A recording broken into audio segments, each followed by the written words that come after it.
Hello. Trying to making a video to commemorate my father's 100th birthday. And I made other videos that talk about his achievements in life, which is amazing, the things that he was involved with. And, there's videos. We have the Nixon dedication video. We have the Statue of Columbus dedication video, all on La Tribuna Christian Publishing, or even on YouTube. You can watch them. As a matter of fact, I'll just put them below. If I publish this video, I'll put all that below. The website and the videos that we have. So my dad was a person that loved his family and was always there for his family. And I try to be that way. But the fact is, I fall short of in a lot of regards of like how my dad was. I try to be. The thing is that he helped people. He wanted to make his country and his community a better place to live.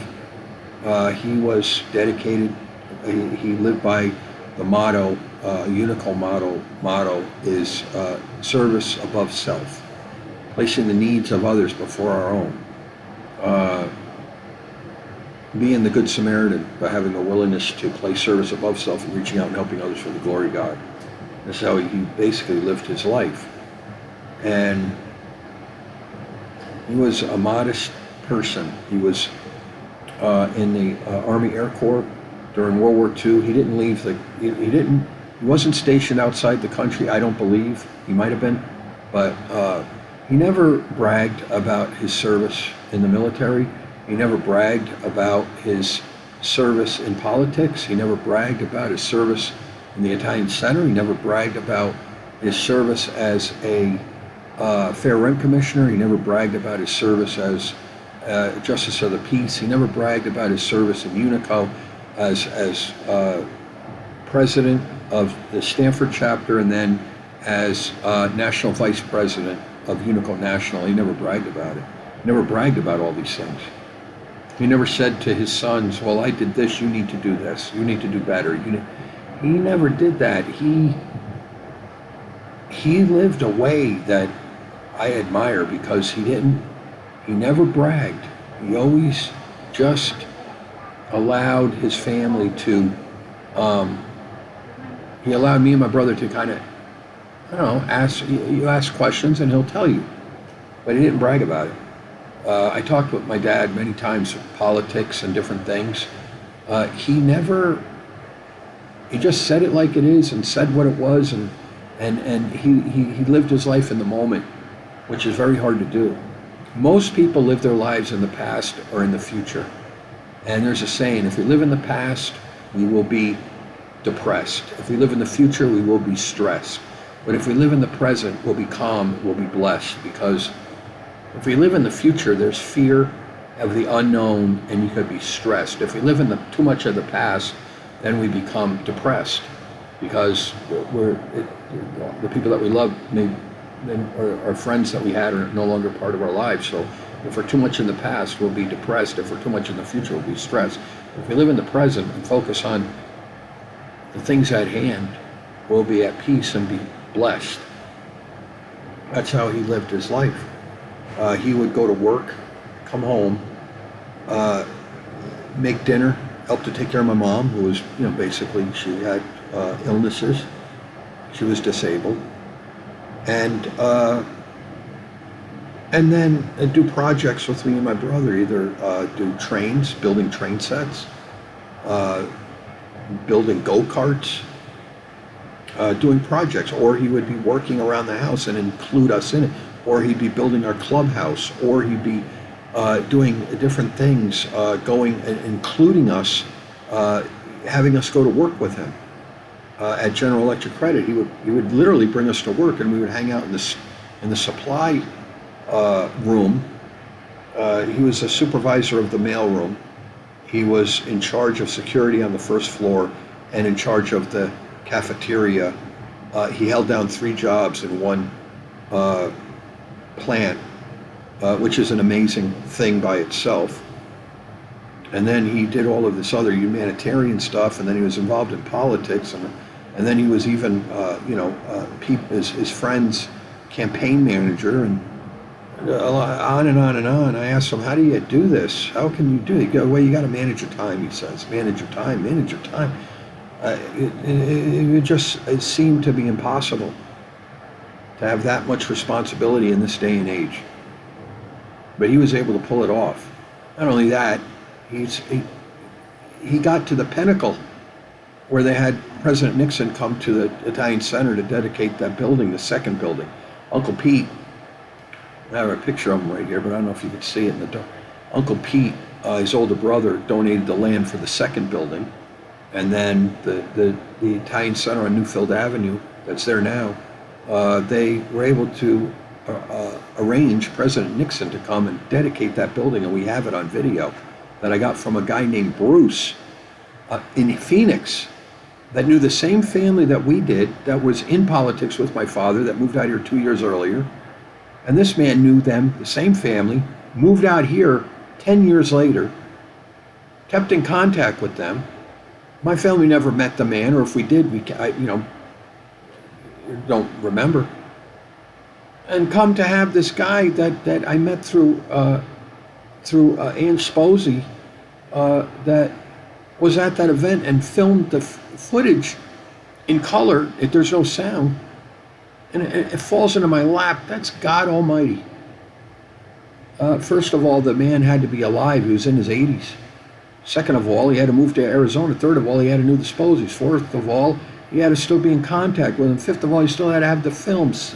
On and on and on. It's an amazing story. But my father was somebody who loved his family and was always there for them. And my mother is the same way. Family.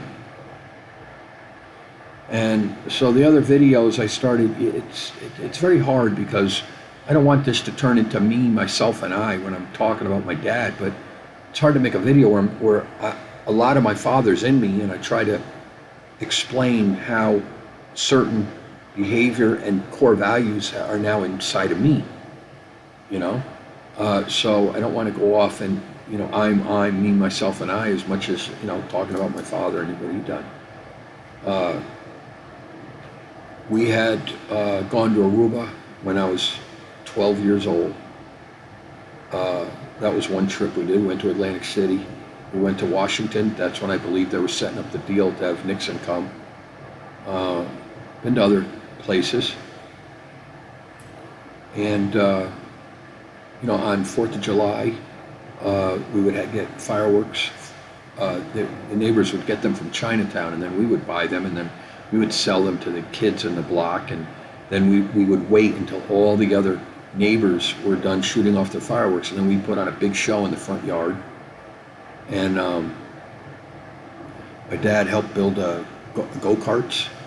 Take a piece of plywood and you cut it, and then you put an axle on a 2x4, and then you get wheels from a baby carriage, and you race them down the hill. The hill was across the street, Lancaster. It was a cul-de-sac, but it was a hill, and we would race down there or sleigh ride down that hill during the winter. We had a brook in the backyard, and the houses there's an embankment, so it's backyard to backyard, and then there's a brook. So you could go down there, and you could actually go down the brook behind all of the houses. And so we would do that and play army and different things. And so this one time, there was weeping willows. There was 3 weeping willows, big weeping willows, next door down by the brook, and we would climb those and build forts in them. Well, these kids from the other neighborhood came and started throwing rocks at us. So this big rock war developed, and I was about 3 feet up in the tree, and maybe a little higher, 6 feet maybe, and I turned and I fell backwards, and the trees caught me. The limbs caught me, like and I fell, and my friend Greg was running by, and I fell right behind him, and he grabbed me and pulled me up like we're in a battle. And my dad heard all the commotion and comes running out of nowhere, and the kids scatter, and my dad jumps over the brook and chased a kid down, Wayne Margram, and was, and put him in his place. That's what I'm talking about. My dad always seemed to show up right when we need him the most. Many, many times when there was nobody on this earth I can call for help, my dad was there. Many, many times when there was no one on this earth I could talk to and get real strength and wisdom, my mother and father were there. Many, many times. I can't think of any time where they let me down. Not one. That's why when my friends, they used to say that, they wish they had a dad like I had, or a mom like I had. I never understood that. I thought that the mother and father that me and my brother had was the norm. I thought that was the way everybody's parents were, and it's not. Many people have parents that are not like that, and I really feel bad when people I love do not have the family support that they desperately need. And so again, this ain't about me, but so one of my core values is to try to be there when things are really bad for my family. Try to be there for them when the rubber hits the road, when the storms of life come in. Put all our differences behind and help one another, because nobody else will. Very few will do that. Well, my mom and dad were there for many, many people in their life. Even my mom, as sick as she was, would always be there for people. And my dad, one of the things that he was involved with in the Italian Center was they would bring truckloads of toys to Salisbury on Christmas and the holidays. Salisbury was a mental institution where they send Down syndrome children, mentally retarded children, to live out the rest of their days in an institution. Like a prison, basically. And it's closed now. But they would bring truckloads to the children. He used to tell me they come running out to greet them. And so I started Stuffed Animals for Christ, where I do that. I just bought stuffed animals into the facility today. And where did I get that from? My dad. Because I have a newspaper article. It shows him standing on the truck, and it has the president of the Italian Center, Bruno Giordano, handing him a box. Okay, and that's what it says. That's where they're going, Salisbury. So that image stuck in my head. That story stuck in my head. Well, this is the fruit of that. My dad he had his own.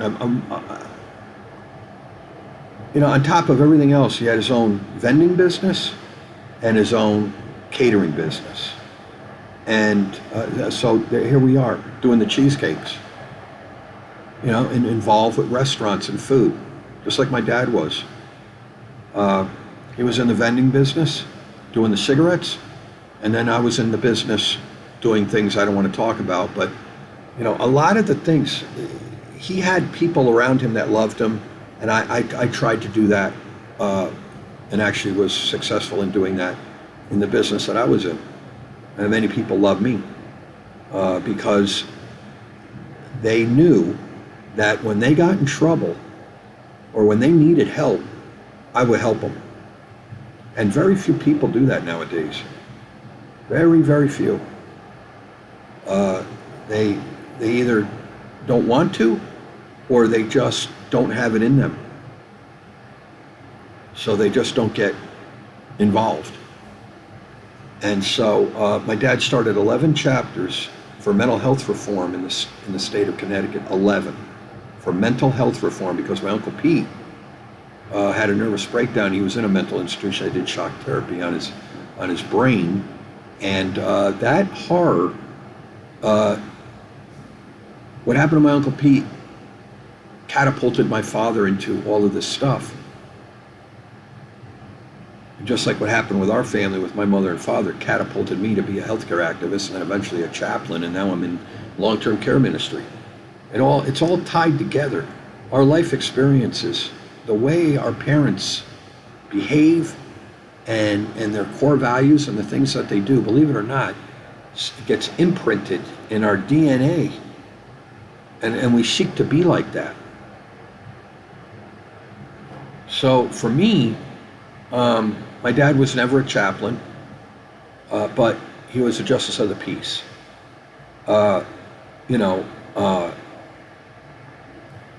Me and my brother are following in his footsteps. And that's why seek to be like my dad. Seek to be like your grandmother and grandfather. Seek to be somebody who just doesn't walk by people that are suffering. Seek to be somebody that places service above self, reaching out and helping others for the glory of God. Seek to be the good Samaritan. Seek to treat others as you would want to be treated. Seek to be a person that places the needs of others before their own. There's great reward in it, but there's also, it comes with a price. But the cost is worth it. Martin Luther King said, a man dies when he doesn't stand up for what's right. A man dies when he doesn't stand up for truth. A man dies when he doesn't stand up for justice. And that's a fact. We die on the inside. He says, yes, when you do that, you risk being ignored, laughed at, chastised. You risk personal injury, great loss. You risk jail time. You risk even imprisonment and death. But he said, it's better to go through life with a scarred up body than go through life with a scarred up soul, having done little or nothing to relieve suffering in the world. That's true. So he's 100 years old. Our family came over here from Italy in 1910, went through Ellis Island, and Aunt Tanny, who was, there was grandmother and grandfather on my dad's side, and Pasquale Vecchio, Angelina De Rosa, that was her maiden name. Uncle Pete was the oldest, Aunt Pauline, and then Aunt Tanny, her name is Anna, Aunt Tanny. She was 7 years old and got lost on Ellis Island for 3 days. And I eventually went to Stamford, Connecticut, bought the house on Cove, and then there was a break for 5 years. They had no children, and then they had my aunt Yolanda, was born in 1915. My aunt Gloria was born in 1922 or 23, I believe, and then my father was born in 1925. My father's the youngest of 6. Which is interesting is that the first cousins, there's 12 first cousins, and there was 12 sons of Israel. Israel was Jacob, all right? Jacob had 12 sons and 1 daughter. There was 12 grandchildren. My brother and I are the youngest of 12. You have, the youngest are Joseph and Benjamin. And our lives mirror Joseph and Benjamin. And you read the stories, and then you start to go, well, wait a minute, 12. How many grandchildren were there in our family? Oh, wow, there's 12. And who was the youngest? Joseph and Benjamin. Who's the youngest in our family? Me and my brother. Joseph went to prison. And the things that happened to Joseph actually happened to me. It's very interesting. It really is. So I'm not gonna, this video, it seems to be good. I'll either publish it or share it. Anybody that wants to know family history, call me anytime. I'll be happy to share it with you. and seek to be somebody who places service above self and reaching out and helping others for the glory of God. How do we change the world? Through one act of kindness at a time.